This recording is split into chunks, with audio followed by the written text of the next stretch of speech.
Exactly, there are no rules, and refer to rule one, okay? I just saw in that room a little guy drumming, and I think he might even be taking a lesson. He was literally like this high, and he was 4 years old, and he just sat at the kit, and his parents were laughing because he couldn't even barely reach the pedal. It was funny. And he sat and he played, and he just started doing this. What does a lot of educators say he's supposed to do, which is the correct way? Start crossing, right? So already you're starting to do something that is unnatural, which is crossing over. Now, I play open-handed. We'll save that for another drum event. But that can really improve your technique because you're working your weaker side. And this, to me, I'm right-handed, and I think my biggest challenge is my weaker side.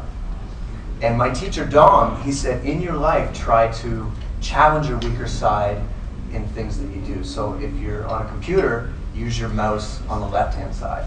If you're eating sushi, use the chopsticks on your left hand, and you've got soy sauce dripping down your face, but who cares? You're working your weaker side, right? So I think for technique, it's my weaker side. And playing open-handed, does everybody know what open-handed drumming is? So where you're basically not crossing. Okay, so your left hand is playing on the hi-hat or the ride cymbal. Even if you do this in the isolation of your own basement where no one can see how bad you sound, because you wouldn't believe how terrible I first, sounded like that. I started playing drums like everybody else crossed, and for 17 years I played like that. So I was really working my right hand, but not really challenging my left hand a lot.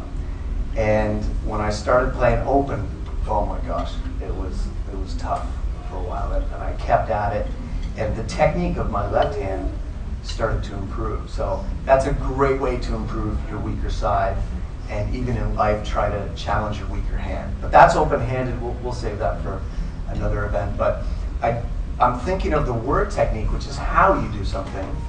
And I just saw that little boy in there sit at the drum set for the first time. So we really have to throw away this notion of like correct, and you might say, oh, Chris Lesso said to do this, and then I go on YouTube and this guy says to do this.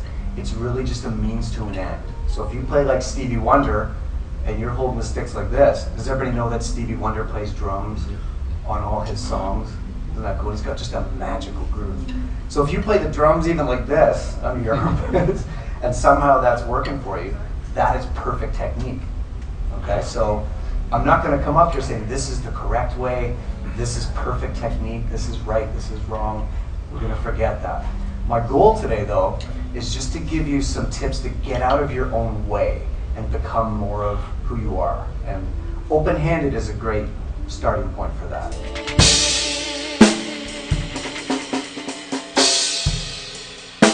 Well, the drum chair is the best seat in town. You're the captain of the ship.